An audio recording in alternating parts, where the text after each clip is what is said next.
అనేక పుస్తకాలను కూడా ఈ సంస్థ ద్వారా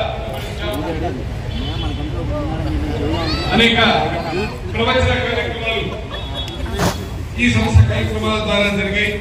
ఇప్పుడు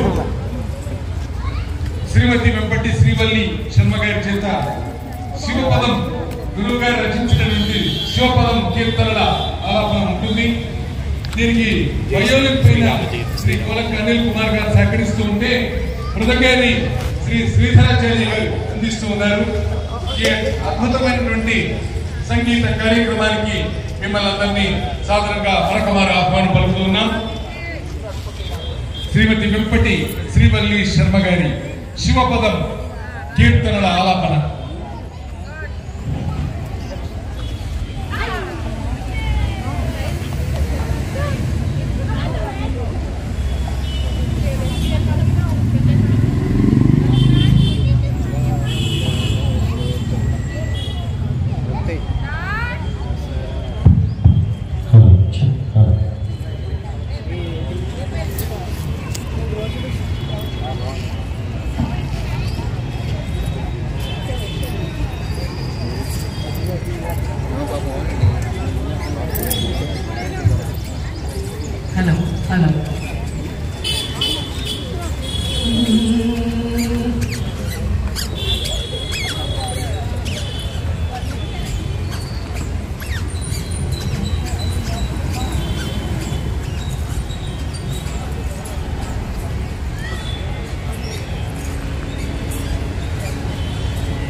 ఎపిటైట్ ఆకలి అంటే ఎపిటైట్. కొందరు విందు భోజనం పెడితే ముందు ఎపిటైట్ ఇస్తారు తెలుసా? ఎందుకంటే ఆకలి పుడితే వండిన పదార్థాలు జల్లు అవుతాయి. అది ఎపిటైట్ కాదు. ఆకలి లేకపోతే అన్నం తినడం. జిజ్ఞాస లేని వాడికి జ్ఞానం కూడా అంతే తెలుసుకుంటున్నాడు. ఇది జిజ్ఞాస లేకుండా ఇవాళ ఈవినింగ్ ఎలా ఖాళీ అయ్యా నేను అక్కడ చల్లగాల్లో కూర్చొని కాలుతూ వినేసి నిద్రపోతారన్న వాళ్ళకి అక్కర్లేదండి. ఇక్కడ ఆకలి ఉండాలి, ఎపిటైట్ ఉండాలి, భగవంతుడు కావాలనే తీవ్రమైన తపనే ఆకలి. అది ఉన్నవాడు మాత్రమే జ్ఞానానుగర్భుడు, ముక్తి గర్భుడు, భక్తి గర్భుడు. భగవంతుడు కావాలని తపన లేనప్పుడు ఎందుకండి కబుర్లన్నీ కూడా వ్యర్థం. నాకెందుకు భవతాపన క్షుధావేదన చే ఈ సంసారం అనేది వేదనాభరితం అని తెలిసిపోయింది. ఆకలి పుట్టింది ఇప్పుడు నాకు, నువ్వు కావాలి, అందుకు నన్ను పెట్టవయ్యా అని అడిగాడు. అప్పుడు స్వామి ఓహో నీ కోరిక అది కదా అని అడిగాడు. కోరికకు తగ్గట్టు భగవంతుడి రూపం వస్తుంది, ఇది బాగా తెలుసుకోండి. నువ్వు ఏ కోరికతో పిలిచావో దానికి తగ్గట్టు వస్తాడండి. అది భోగం అడిగే వరకు ఆయన కిరీటం పెట్టుకుని ఆభరణాలు పెట్టుకుని కనబడతాడు. ఇప్పుడు నేను ఏమడిగాడు? బ్రహ్మ విద్య ఉదనం, ఓదనం అంటే అన్నం. బ్రహ్మ విద్య అనే ఆహారం ఇవ్వవయ్యా అన్నాడు. అంటే జ్ఞానం అడిగాడు. జ్ఞానం ఇచ్చేవాడు ఎవరండి? గురువు గారు. ఇప్పుడు శివుడు గురుమూర్తి కనబడుతున్నాడు. ఎంత అద్భుతంగా కనబడుతున్నాడు చూడాలి. ఆ కనబడుతున్న రూపం ఏంటంటే మార్చేసాడు రూపం మొత్తం. రెండో కోరిక కూడా ఉందయ్యా అన్నాడు. ఇదేమిటి మళ్ళీ? 2 కోరికలు అంటే సన్యాసాలు అవుతాడండి, 2 కోరికలు ఉంటే తపస్సులు అవుతాడు. తపస్సులకి ఒక లక్షణం ఉంటుంది, వాళ్ళు తరించడమే కాకుండా లోకం కూడా తరించాలని కోరుకుంటుంది. వాళ్ళకు ఉంది కనుక మనం బతుకు బాగుపడుతున్నాం. వాళ్ళకి ఉంది కనుక మనకు జ్ఞానం ఇచ్చారు. రెండో కోరిక అడుగుతున్నాడు ఆయన వెంటనే. మన్ననతో నాకిచ్చిన ప్రసన్నుడు అయినట్లు ఘోర సంసార గదా పన్నౌషధ భుటికా మహిమోన్నత పూజ గొలుమయ్యా యుగముల నెల్లని. నాకు ఎలాగైతే అనుగ్రహాన్ని ఇచ్చావో ఇక్కడ నువ్వు స్థిరంగా ఉంటూ అన్ని యుగాల్లో పూజలు పొందాలి అని. ఇది ఎప్పుడు ఆది పుట్టయుగం నాడు కదండి. మనం ఎక్కడున్నాం? గలయుగంలో ఉన్నాం. నిన్న మొదటి కథ కాదండి. దీన్ని బట్టి ఆ క్షేత్రము నిన్న మొదటి క్షేత్రం కాదు. ఎన్నో అవతారాలు గడిచిపోయే క్షేత్రం వచ్చిన తర్వాత కూడా ఏనాటి క్షేత్రం అది? ఇది ఎప్పుడో ఆది పుట్టయుగంలో జరిగిన కథ. అందుకే అన్ని యుగాల్లో పూజలు పొందుని అడిగాడు ఈయన. 2 కోరికలు తెచ్చడానికి సిద్ధపడిపోయాడు. కానీ రెండో కోరిక నిజానికి కోరిక కాదు, లోకక్షేమం అంతే. ఇక్కడ మొదటిది ఆయన మోక్షం. అప్పుడు సరే అని చెప్పి మూర్తి సాక్షాత్కరించేందుగా ఆ మూర్తి ఎలా ఉన్నది చూడాలి.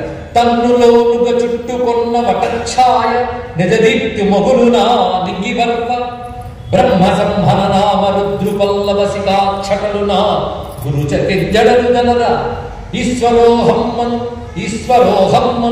ఈ రహస్యము తెలుపు మురుగున సుజ్ఞానముద్ర గదయ మనసు చిద్రసములో మునిగి మాటాడంగ ఎరుగడోయన మౌన మెసగ మెసగా ఆ మహాలింగ మధ్యంబునందు నుండి మహాలింగ మధ్యలో చుచ్చిన మూర్తి ఎలా వచ్చిందంటే ఆయనే పెద్ద మర్రి చెట్టు అయ్యి, అక్కడ మర్రి చెట్టు లేదు, ఆయనే మర్రి చెట్టు అయ్యి మర్రి చెట్టు మొదట్లో ఆయనే కనబడుతున్నాడు. మర్రి చెట్టు మొదట్లో కూర్చున్నాడు. మంచి ఎర్రని జడలతో ముడివేసిన జడలుతున్నాడు. దాని మీద నెలవంక గంగా ఉన్నది. పాలభాగంపై త్రినేత్రం 3వ నేత్రం ప్రకాశిస్తున్నది. 2 కన్నులతో ఉన్నాడు. ప్రసన్న దృష్టితో ఉన్నాడు. చిరునవ్వు నవ్వుతున్నాడు. తెల్లని శరీరంతో ఉన్నాడు. ఈశ్వరోహమ్మను ఈ రహస్యము తెలుపు సుజ్ఞానముద్ర. ఈశ్వర అహం సోహం అహం బ్రహ్మాస్మి అనే జ్ఞానం చెప్తున్న చిన్ముద్రతో ఉన్నాడు. ఏ మాటలు లేవై. మాట ఎప్పుడు రాదో తెలుసా? అనుభూతులు మునిగిపోతే మాట రాదు. చిద్రసములో మునిగనోయన. చిద్రసం అంటే ఆ బ్రహ్మానంద అనుభవంలో మునిగిపోయిన ఆనందానుభవ స్వరూపుడు కనుక మౌనంగా ఉన్నాడు. మౌన వ్యాఖ్య ప్రకటిత పరబ్రహ్మతత్వం. ఈ స్వరూపం ఎక్కడి నుంచి వచ్చింది? ఇందాక పంచముఖాలు ఏ లింగం నుంచి వచ్చాయో ఆ లింగం నుంచి వచ్చింది. ఆ లింగం నుంచే ఆ మహాలింగ మధ్యంబునందు నుండి అంటే అమృతలింగం అని చెప్పుకున్నాం కదా. అమృతలింగం నుంచి ఆయన దక్షిణామూర్తి రూపంబు దాల్చి శివుడు యవ్వన శ్రీ సమేతుడై అవతరింప శక్తి తండ్రియు అత్యంత భక్తితోడా. శక్తి తండ్రి అంటే శక్తి మహర్షికి తండ్రి వశిష్ఠ మహర్షి. వశిష్ఠ మహర్షి పుత్రుడు శక్తి మహర్షి. మన గురు పరంపరలో ఇదే చెప్పుకుంటాం. వశిష్ఠి పుత్రుడు శక్తి, శక్తి పుత్రుడు పరాశరుడు, పరాశరుడు పుత్రుడు వ్యాసుడు అని మన శక్తి భగవత్పాల వారి దాకా వస్తాం కదా. కనుక శక్తి తండ్రియు అత్యంత భక్తితోడా కనిపించే రూపం ఏంటి? దక్షిణామూర్తి స్వరూపం ఆ మహాలింగం నుంచి వచ్చి సాక్షాత్కరించింది. దానితో ఒళ్ళు పులకించిపోయి నమస్కారం చేస్తూ ఆ మహానుభావుడు స్వామిని స్తుతించాడు. రూపం సాక్షాత్కరించిన ఆలస్యం బ్రహ్మజ్ఞాన అనుభవం వచ్చింది. అది గొప్ప విషయం. అందుకని బ్రహ్మజ్ఞానం చెప్తాను రా. లెసన్ నెంబర్ 1, లెసన్ నెంబర్ 2, రేపు లెసన్ నెంబర్ 3 లేదు. జ్ఞానం అనుభవంలో ఎలాంటిదంటే చీకటిలో దీపం వెలగ్గానే చీకటి ఎలా పోతుందో దక్షిణామూర్తి సాక్షాత్కారంతో అజ్ఞానం ఎలా పోతుంది, జ్ఞానానుభవం వచ్చింది. చీకటి పోయి వెలుగు రావడం రెండు ఏకకాలంలో జరుగుతాయి. జ్ఞానానుభవం రావడం, అజ్ఞానం తొలగడం రెండు జరిగింది. దాంతో ఆనందపడిపోయాడు. దాంతో రెండో దొరుకుతుంది కదా, అది తీరుస్తానని చెప్పి నేను ఇక్కడే ఉంటాను, మహాలింగముగా అమృతలింగముగా ఇక్కడ ఉంటాను అని చెప్పాడు. కనుక ఈ మహాక్షేత్రం గజారణ్యం. గజారణ్యంలో వచ్చిన శివుడి పేరు అమృతలింగం. మొదట చూపించిన రూపము దక్షిణామూర్తి రూపము. కనుక దక్షిణామూర్తి క్షేత్రమే శ్రీకాళహస్తి. శ్రీకాళహస్తి దక్షిణామూర్తి క్షేత్రము. దక్షిణామూర్తి అంటేనే జ్ఞానము. కనుక దక్షిణామూర్తి క్షేత్రమైన శ్రీకాళహస్తి జ్ఞానక్షేత్రం. ఇప్పుడు లేనిపోని ఈ గ్రహదోషాల ఆపలు ప్రజల్లో పెరిగాయని తెలిసి, ఇది బాగా డబ్బిస్తుంది తెలిసి రాహుకేతువుల పూజలు పెట్టేసి అసలు జ్ఞానప్రసూన కాళహస్తీశ్వరుడు కూడా మరిపించేలాగా రాహుకేతు పూజలతో కొట్టుకుపోతున్నారు ప్రజలు. ఇది బాగుందని వ్యాపారం చేస్తున్నారు శాఖవారు.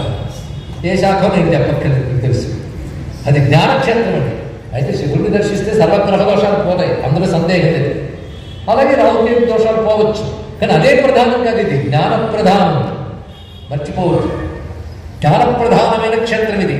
అందుకే మనం వెళ్ళేటప్పుడు స్వామి వద్దకు మొట్టమొదట ఉత్తరం గోడ వైపు దక్షిణాభిముఖంగా దక్షిణామూర్తి విగ్రహం ఉంటుంది.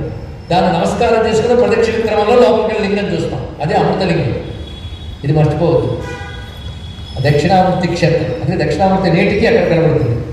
ఎప్పుడైతే శివుడు దక్షిణామూర్తి రూపంగా అమృతలింగంగా వచ్చాడో అప్పుడు అమ్మవారు శివుడిని విడిచిపెట్టలేక ఆవిడ వచ్చింది కైలాసం నుంచి. ఎక్కడైతే ఈ ఒక్క మాటలో చెప్పాడు కానీ శ్రీకాళహస్తి మహాత్ముడు కావ్యం కాదు, శాస్త్ర గ్రంథం అయితే మరికొన్ని వివరాలు చెప్తుంది అమ్మవారి గురించి. ఇక్కడ ఇప్పటివరకంతా అతను చెప్తున్నాం. అమ్మవారు వస్తున్నారు. ఎలా వస్తున్నారు తెలుసా? శివుడిని చూడడం కోసం అమ్మవారు వస్తున్నారు.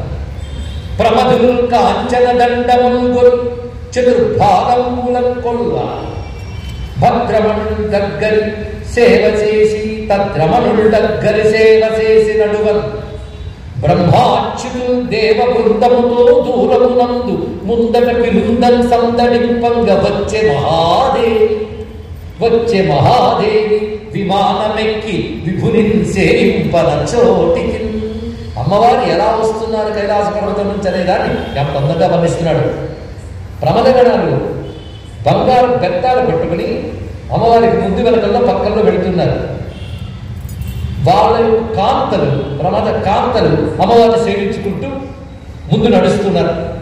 బ్రహ్మాది దేవతలు దేవకాంతలతో కూడా అమ్మవారి చుట్టుపక్కల ఉంటూ అమ్మవారిని సేవించుకుంటూ ఉంటే ఇంత దేవగణ మధ్యలో దేవకాంతామణ మధ్యలో ప్రమదకాంతాగణ మధ్యలో వచ్చి అమ్మవారు ఇక్కడున్న అమృతలింగ రూపుడైన శివుడిని సేవించకూడదని దిగిందండి. దిగిన ఆవిడ నేను ఇక్కడ ఉండిపోవాలి అని నిర్ణయించుకుని ఆవిడ మహాశక్తిగా అక్కడ నెలకొన్నది. ఆ శక్తి శంబరసూదనాహితుని శాసనము తలమూచి వచ్చి లోకాంబ తదివ్య సన్నిధి ప్రియంబున నిల్చే సమస్త భక్త బృంగముల చిన్మరందరసగాఢ సుఖములు చేసి జ్ఞానసూనాంబయనంగా కీర్తిగని అవ్యయ భూభువనైక వాసన. ఆ తల్లి జ్ఞానసూనాంబ, అదే జ్ఞాన ప్రసూనాంబ అని అంటారు. సూనమన్నా ప్రసూనమన్నా ఒకటే అర్థం, కానీ శాస్త్రంలో జ్ఞానసూనాంబ అనేది ప్రధానంగా ఉన్నది. ప్రసూనాంబ అంటే తప్పేమీ లేదు. సూనం అంటే పుష్పం, జ్ఞానసూనము అంటే జ్ఞానం అనే పుష్పం. పుష్పాన్ని జ్ఞానంతో ఎందుకు పోల్చారంటే వికసించిన కుసుమంలా జ్ఞానం వికసించాలి. వికసించిన జ్ఞానమే జ్ఞానసూనం. ఆ జ్ఞాన వికసనం ఎవరి వల్ల కలుగుతుందో ఆవిడ జ్ఞానసూనాంబ. అంబ అనే శబ్దానికి అర్థం ఏంటి చెప్పగలమా? అంబ అంటే ఏమిటండి? అంబ అంటే అమ్మ. అది చెప్పడానికి కూడా ఆలస్యమా? అంబ అంటే అమ్మ. అంబ అంటే అమ్మన్నాం కానీ అంబ అని పేరు ఎందుకు వచ్చింది?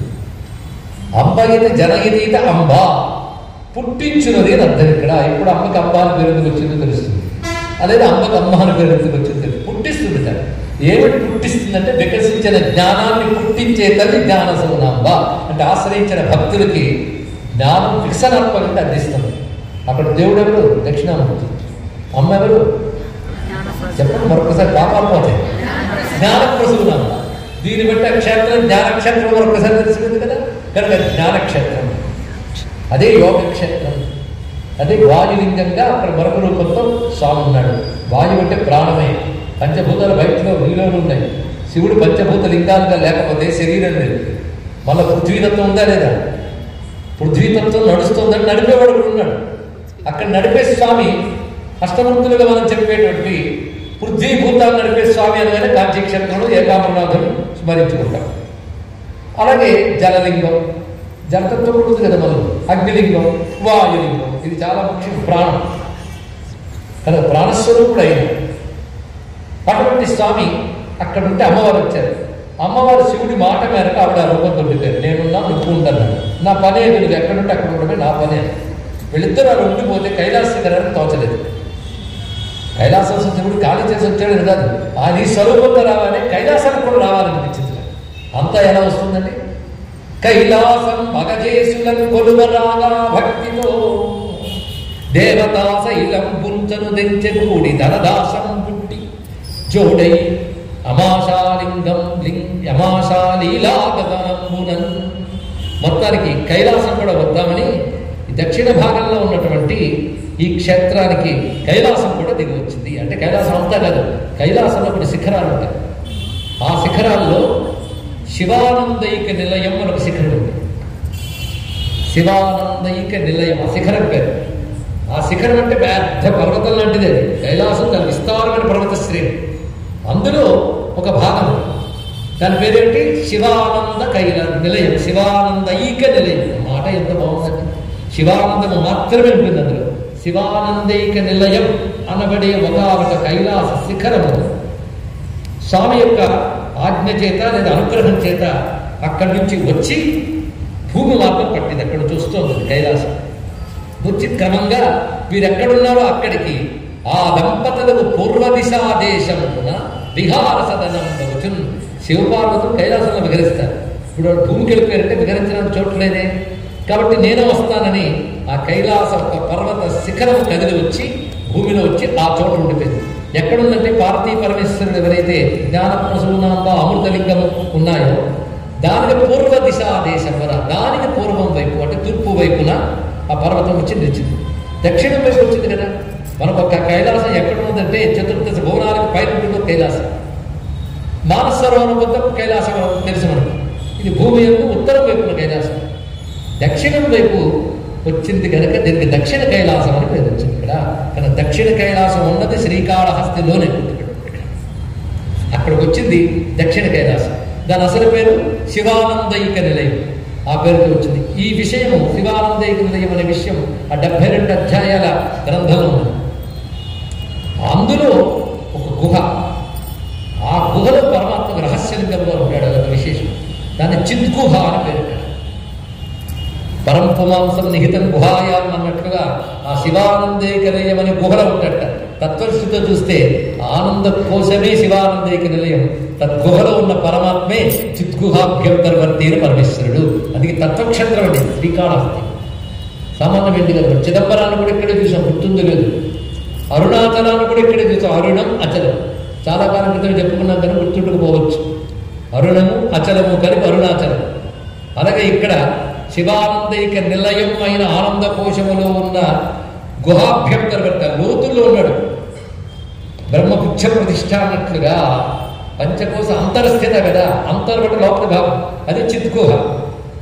ఆ చిద్గుహలో ప్రకాశిస్తున్న అమృతలింగం. ఇది ఆలోచించాల్సింది. మొత్తానికి ఆ దివ్యమైనటువంటి పర్వతం అక్కడికి చేరుతుంది. ఆ పర్వతం మీద పరమేశ్వరుడు పార్వతీ సైతులు విహరిస్తున్నాడు. విహరిస్తున్నప్పుడు క్రమంగా ఆ పర్వతము అవధి అరణ్య ప్రాంతం, గజారణ్యం అంతా అరణ్యం. చిత్రం ఏంటంటే కైలాసం కదిలి వస్తుంటే మేరు పర్వతం కూడా ఒక భాగం వచ్చింది దీంతో పాటు వచ్చి అది కూడా ఉంది. కనుక మేరు పర్వత భాగం కూడా ఆ క్షేత్రంలో ఉంది. గజారణ్యం మొట్టమొదటి ఆ క్షేత్రం పేరు గజారణ్యమే. మనం ఇప్పుడు శ్రీకాళహస్తి ఊరు అన్ని డెవలప్ అయిపోయి క్షేత్రం రాగానే అర్చించే వాళ్ళు వచ్చారు. అర్చించే వాళ్ళు రాగానే దేవుడు అవసరాలు వచ్చాయి. అవసరాలు రాగానే పాలకులు, వ్యాపారులు, బ్రతికే వాళ్ళు, వృత్తులు వాళ్ళు అందరూ చేరారు. కనుక భారతదేశంలో ఒక భగవంతుడు వచ్చి ఒక నగరాన్ని ఏర్పరుస్తాడు, గ్రామాన్ని ఏర్పరుస్తాడు, ఎందరో ఏర్పడుతుంటారు. అంటే కాశీకి ఎంత నగరము, ఒక అయోధ్యకు మహానగరం. ఆఖరి కొండలు కూడా తిరుమల, తిరుపతి నగరాలు అయిపోయాయి. ఒక అరణ్యాలు కూడా నగరాలు అయ్యాయి. శ్రీశైలం కూడా అలాగే. ఈ దివ్య ప్రాంతం కూడా క్రమక్రమంగా విస్తరించింది. అంతకుముందు కేవలం అరణ్యాల్లో పల్లెవాళ్ళు ఉండేవారు, బిల్లులు మొదలైన వాళ్ళు ఉండేవారు. క్రమక్రమంగా ఆలయం వచ్చేటప్పుడు మిగిలిన వారు వచ్చారు. పరమేశ్వరుడు మొత్తం ఈ కైలాసంలోనూ చుట్టుపట్ల తిరుగుతున్నట్టే. ఎలా తిరుగుతున్నాడో చెప్తున్నారు. శిష్ట నీవార ముష్టింపచాశ్రమముల మెలవు సంయమి గృహమేధియవచ్చు. అక్కడ కొంతమంది మునిపత్తులు మునులు కుటుంబాలతో ఉన్నారు. వాళ్ళు ఏం చేస్తారు? నియమబద్ధంగా తపస్సు చేసుకునే మునులు ఉన్నారు. మునులందరూ సన్యాసులు కాదండి, మునులు కూడా గృహస్థులు ఉంటారు. ఆ మాత్రం వస్తే అరుంధతి వశిష్ఠులు గృహస్థులే. అగత్యుడు లోపాముద్ర కూడా అంతే, సుకన్యాచవనులు వీళ్ళందరూ దంపతులే కదా. అలా అనేక మంది ముని దంపతులు ఉండేవారు, ముని కుటుంబాలు ఉన్నాయి. దీని మునులు వేషం వేసుకుని వాళ్ళ ఇంట్లో వెళ్ళేవాళ్ళు. వాళ్ళు ఎవరో మును వచ్చారు కూడా వీళ్ళు భోజనం పెట్టేవారు. ఇలా వాళ్ళతో కలిసి వివరిస్తున్నారు వీళ్ళిద్దరు. మునుల దగ్గరికి వెళ్ళినప్పుడు మునుల వేషంతో పెడుతున్నారు. అలా కాంతాల మధ్య పక్కన విహారం సలువు కిరాత సంసారియముచు. అక్కడ కిరాతులు ఉండేవారు. కిరాతులు అంటే బోయివాళ్ళు, వేటగాళ్ళు. రకరకాల భోజగాళ్ళలో చూడ అనేక రకాలు ఉంటారు. పక్షులు కొట్టేవారు, జంతువులు కొట్టేవారు, ఇత్యాదులు అందరూ. ఈ వేటగాళ్ళ కుటుంబాలు అక్కడ ఉంటూ ఉంటే అరణ్యంలో ఈయన వేటగాడి వేషం వేసుకుని, ఆవిడ కూడా శబరి వేషం వేసుకుని వాళ్ళ ఇళ్ళకి వెళ్ళి వాళ్ళతో కబుర్లాడు. ఎక్కడికి తగ్గట్టు అక్కడ మునుల దగ్గరికి వెళ్ళినప్పుడు ముని దంపతుల్లాగా, వేటగాళ్ళ ఇళ్ళకి వెళ్ళినప్పుడు వేటగాళ్ళలాగా. సంతతాంతర్యాగ సాధక స్థలముల అలరాలు సిద్ధ గృహస్థుడముచు. కొందరు సిద్ధులు అంతర్యాగం చేశారు. అంతర్యాగం అంటే లోపల కొండల్ని శక్తిని ఒక్కొక్క చక్రం నుంచి జాగృతి చెందించి లోపల పరశక్తిని ధ్యానించే అంతర్యాగంతో ఉండే సిద్ధపురుషుల దగ్గరికి వెళ్ళి, ఈయన ఒక సిద్ధపురుషుల్లో మఠానికి కూర్చునేవాడు. ఆవిడ కూడా అలాగే వచ్చేది. ఎవరో మహానుభావులు వచ్చిన వాడు అందరూ సత్కరించారు. ఇక్కడ సిద్ధుల దగ్గరికి వెళ్ళినప్పుడు సిద్ధ దంపతులుగా, మునుల మధ్య ముని దంపతులుగా, కిరాతుల మధ్య కిరాత దంపతులుగా, అక్కడే మరొందరు మంచి గృహస్థులు మంచి ఇల్లు కట్టుకుని ఉంటే వీళ్ళిద్దరూ మంచి గృహిణి గృహస్థులా వెళ్ళి వాళ్ళలో పెడుతున్నారు. లలిత చతుర్థి ధారంకారముల దాల్చు నవభోగరత గృహనాథుడవచ్చు. గృహాలు ఉన్నప్పుడు ఆభరణాలు వగేరాలు ఉంటాయి. అలా తగ్గట్టుగా ఆవిడ ఆభరణాలు వేసుకుని, ఈయన మంచి పట్టుబట్టలు కట్టుకుని అలా దంపతులుగా వెళ్ళేవారు. ఇలా వాళ్ళిద్దరూ కూడా మంచు కుబ్బరి రాజకుమారి గూడి, ఆ కొండరాజు కూతురుతో కలిసి వేలుపుల పెద్ద దేవతలకే పెద్దవాడైనటువంటి ఆదిదేవుడు జబుదశ వెండి కొండ. మీకు ఖచ్చితంగా అర్థమైంటుంది, ఎందుకంటే పూర్తి తెలుగు పదం ఇక్కడ. జబుదశ వెండి కొండ, యముడు దిక్కులో ఉన్న వెండి కొండ అంటే దక్షిణ కైలాసం ఉంది. ఇక్కడ ఈ దక్షిణ కైలాసంలో ఇన్ని రూపాల్లో పార్వతీ పరమేశ్వరుడు తిరుగుతున్నారు. ఈ తిరగడంలో అందరికి ఏం తెలియజేస్తున్నారంటే, తన్ను తెలిసిన వారికి అన్ని దశల తాలయను రీతి బహువిధ బహువేషధారయనుచు. తన గురించి తెలిసిన వారికి అన్ని శివుడే అని తెలుస్తుంది. అది నిజం చేయడం కోసం అన్ని రూపాలతో తిరుగుతున్నాడు ఇక్కడ. అలా తిరుగుతున్న పరమేశ్వరుడు దక్షిణ కైలాసం ఉన్నాడు. ఇప్పుడు మనకి ఎన్ని వచ్చాయండి? ఇప్పుడు క్షేత్రం వచ్చింది. ఆ క్షేత్రం అమృతలింగ క్షేత్రం, అరణ్యం గజారణ్యం, వశిష్ఠుడు తపస్థలి. దీని బట్టి క్షేత్రాలు ఎలా వస్తాయో గతంలో మనం చెప్పుకున్న విషయం స్మరించుకోవడం. అదే భారతీయ క్షేత్రాలు ఎలా వచ్చాయంటే, మీరు నేను చందాలేసి గుడి కడితే రాలే. తపస్సులు తపశ్శక్తి చేసి పరమాత్మను సాక్షాత్కరింపజేసుకుని ప్రార్థిస్తే వారి కోరిక మేరకు పరమాత్మ ఉన్నాడు. కనుక ఇక్కడ తపస్సులు తపశ్శక్తి సాక్షాత్కరించిన ఈశ్వర శక్తి కలిసి క్షేత్రం ఏర్పడుతుంది. ఆ శక్తి ఎప్పుడూ ఉంటుంది కనుక ఎప్పుడు క్షేత్రంలో శక్తి కేంద్రములే.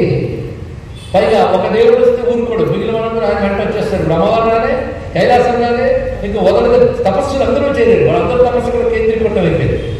ఇప్పటికీ భారతీయ క్షేత్రాల్లో మనం చూస్తున్న వ్యాపారాలు దుకాణాలు మాత్రమే కాకుండా మన కంటితో చూడలేని మహాత్ములు తపస్సులు సిద్ధపురుషులు లెక్కలేనంతమంది ఉంటారు. లేకపోతే ఎక్కడ ఉంటారో తెలియని వాళ్ళు లక్షల సంఖ్యలో కుంభమేళకి రావడం ఏంటి? మీరు తర్వాత వాళ్ళందరూ గంట ఫాలో అయినా మన అడ్రస్ తెలుసుకోలేదు. అది ఆశ్చర్యాల నిలయం భారతదేశం అని ప్రపంచం ఆశ్చర్యపోతుందో తెలుసుకోండి. మన వాళ్ళు మాత్రం మేలుకోలేండి, గొప్పతనం తెలుసుకోలేదు. మన గొప్పతనం మన మాధ్యమాలు చెప్పం.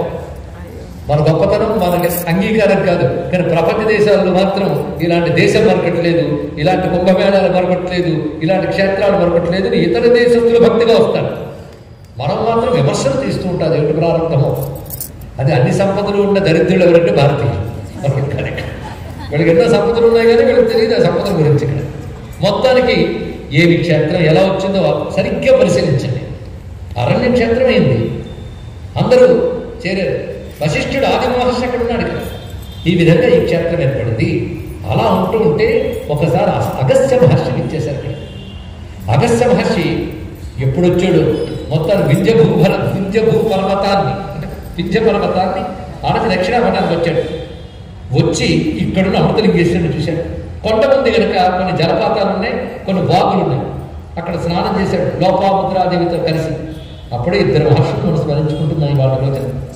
లోపాముద్రాదేవితో కలిసి ఆయన అక్కడ స్నానం చేసి ధ్యానం చేసి శివుడిని పూజిస్తున్నాడు.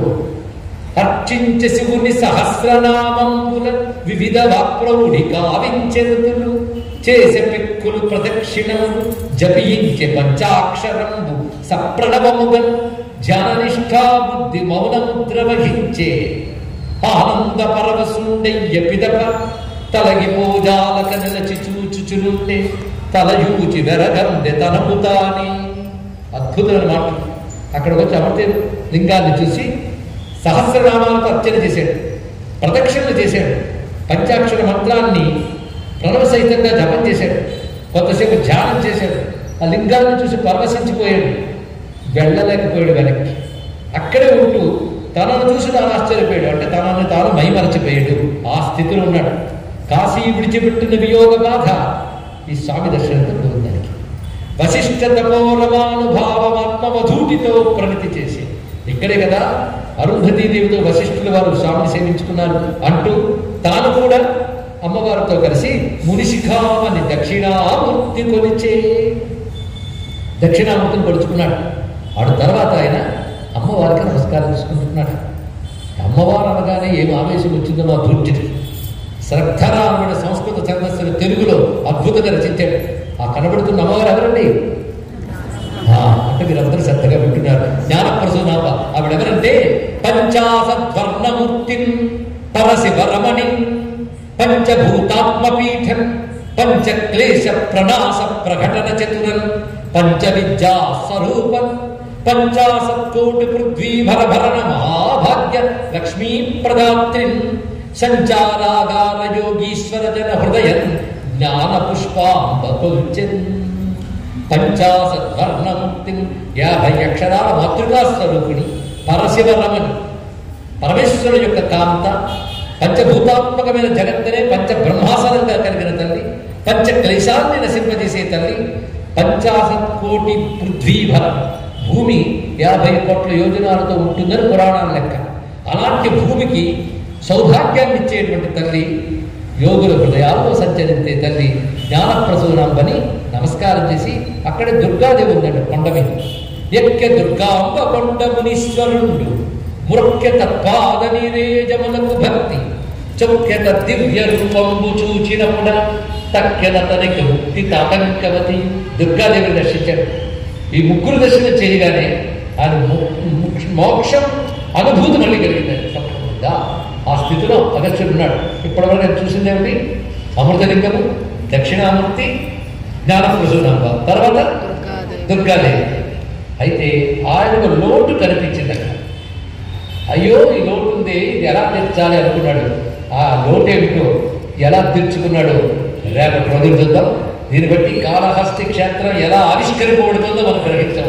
అటువంటి శ్రీ కాళహస్తి క్షేత్రం ఇంకా పేరు ఇంకా రాలేదండి, కానీ మనకు పేరు అలవాటు కనుక ఇదేదో అదేదో అనుకోకుండా గజారణ్యం, అమృతలింగ క్షేత్రం, దక్షిణామూర్తి క్షేత్రం, జ్ఞానక్షేత్రం, దీనికి ఎన్ని పేర్లు ఉన్నాయంటే అఖండ బిల్వకారణం మరొక పేరు దాన్ని. ఎన్నో పేర్లు దీనికి శాస్త్రంలో చెప్పారు. సత్యక్షేత్రం, భాస్కర క్షేత్రం, ఇన్ని పేర్లతో పిలువబడుతున్న మహాక్షేత్రమైనటువంటి శ్రీకాళహస్తి క్షేత్రానికి ప్రణమిల్లుతూ రేపటి రోజున మిగిలిన విషయాలను తెలుసుకుందాం. స్వస్తి.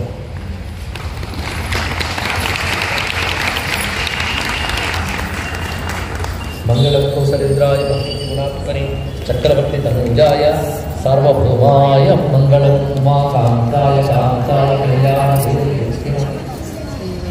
శ్రీగిరీంద్ర నివాసాయ మల్లినాథాయ మంగళం శ్రీకాళహస్తి నివాసాయ జ్ఞానలింగాయ మంగళం అమృతలింగాయ మంగళం శ్రీమద్రమారమణ గోవిందో హరి గోవింద నమః పార్వతీపతే హర హర మహాదేవ.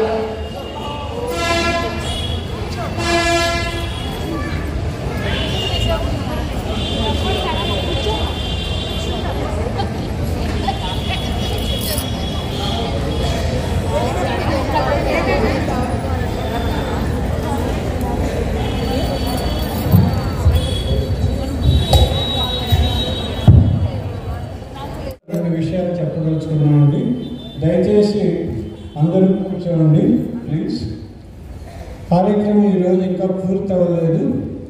తర్వాత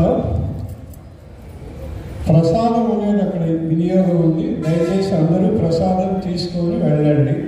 రెండవది, ఋషిపీఠం పుస్తకాన్ని మీరు ప్రతి నెల చూస్తున్నట్లయితే గురువు గారు ఆధ్యాత్మిక పరంగా దేశాన్ని ఎంత ముందుకు తీసుకెళ్తున్నారో మనందరికీ పరిచితము. ఆయన పడుతున్న కష్టము, మనము ఈరోజు ఇక్కడ మన మధ్యలో ఉండడం మనం చేసుకున్న అదృష్టం.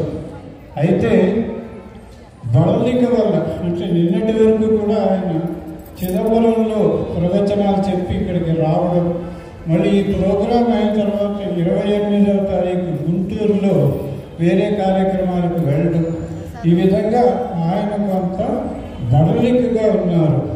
సో దయచేసి ఆయన్ని ఇబ్బంది పెట్టద్దు. భక్తిపూర్వకంగా మనం ఎక్కడి నుంచి కూర్చొని నమస్కారం చేసినా ఆయన అనుగ్రహం ఉంటుంది. దయచేసి అందరూ కూడా సంయమనం పాటించి గురువు గారిని ఇబ్బంది పెట్టవద్దు, మరీ మరీ కోరుకుంటున్నాం. దయచేసి సహకరించండి. రెండో విషయము, అంటే ఇక్కడ మొబైల్ ఫోన్స్ వచ్చి మనం చాలా ఇబ్బంది పెడుతున్నాం. అంటే వినేవాళ్ళకి కానీ అట్రాక్షన్ తగ్గిపోతుంది. అంటే దాని మీద కాన్సన్ట్రేషన్ లేకుండా ఈ మొబైల్ ఫోన్లో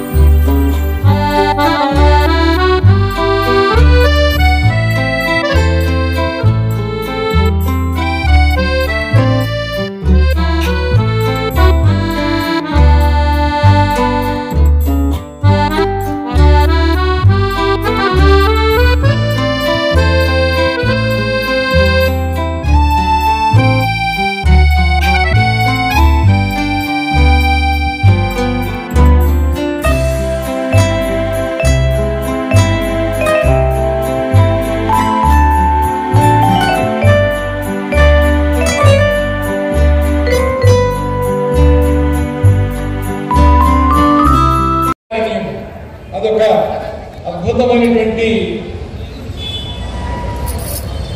ధ్యానంలో వశిష్ఠాది మహర్షులకు కనిపించినటువంటి ఒక గొప్ప క్షేత్రం, జ్ఞాన ప్రసవనంగా కొలువైనటువంటి క్షేత్రం. ఆ స్వామి దక్షిణామూర్తి రూపంలో అమృతలింగంలో ఇవాళ మన కళ్ళ ముందర ప్రత్యక్షమైనాడు. ఇంతమంది కూడా ఇవాళ కాళహస్తిలోనే మనం ఉన్నామా అన్నంత గొప్పగా వారి ప్రవచన ధారలో మనం కాళహస్తికి వెళ్ళిపోయినాం. మానసికంగా అందరం కాళహస్తిలో ఉండి ఆ స్వామిని కొలుచుకున్నంత ఆనందం ఇవాళ కలిగింది. శివానందైకి నిలయమా ఇది అనిపించింది నాకు. మీ ప్రవచనం అంత గొప్పగా ఉంది. మీరు చెప్పిన మాటలలో ఎంత గొప్ప దైవభక్తుల్లో అంత గొప్ప దేశభక్తిని కూడా జాగృతం చేశారు. అన్ని సంపదలు ఉన్నటువంటి దారిద్ర్యాన్ని అనుభవిస్తున్న భారతీయులు కనువిప్పు కలిగి ఇప్పటికైనా మన క్షేత్రాల, మన తీర్థాల గొప్పతనం తెలుసుకోవాలి ఇలాంటి ప్రవచనాల ద్వారా.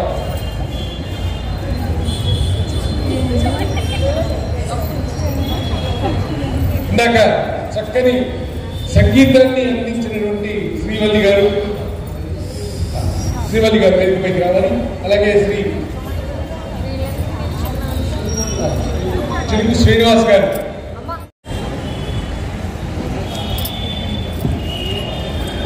నిశ్చింత charitable trust, modern officers colony welfare association సంయుక్తంగా నిర్వహిస్తున్నటువంటి ఈ ప్రవచన ధార రేపు కూడా కొనసాగుతుంది.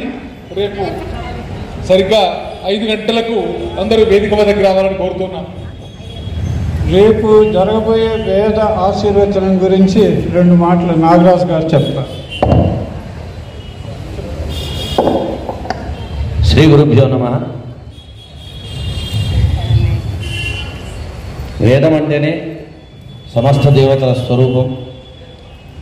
మన ఆచార్యులు శనివ శర్మ గారు అందరినీ ఆశీర్వదిస్తూ వేదమాత ఆశీర్వదనం ఇలాగా మనందరికీ కూడా మంచి విషయాలు, దేశభక్తిని, ఆధ్యాత్మిక భక్తిని పెంచేలాగా ఆచంద్రార్థం ప్రవచనం చేయాలని మన ఆకాంక్షతో మనం పెట్టుకున్నటువంటి వేద ఆశీర్వచనం. అది ఆ స్వామివారితో పాటు మనందరికి కూడా ఉంటుంది. కాబట్టి అందరూ కూడా ఆ సమయంలో ఉండాలి. యనమండ్ర గణపాటి సోమనాథులు గారు వచ్చి చక్కగా వారి బృందం చేత ఆశీర్వచనం చేయడం జరుగుతుంది. రేపు సాయంకాలం ప్రవచనం ముగించిన తర్వాత 8 గంటల నుండి ఆశీర్వచనం ఉంటుంది. రేపు సరిగ్గా 5 గంటలకు విష్ణు సహస్రనామ పారాయణంతో రేపటి కార్యక్రమాలు ప్రారంభమవుతాయి. అలాగే ప్రముఖ సంగీత కళాకారిణి శ్రీమతి విష్ణుప్రియ భరద్వాజ్ గారి చేత శివపదం కీర్తనల ఆలాపన ఉంటుంది. శ్రీరాగ క్రియేషన్స్ పక్షాన శివపదం కీర్తనల ఆలాపన రేపు ఉంటుంది.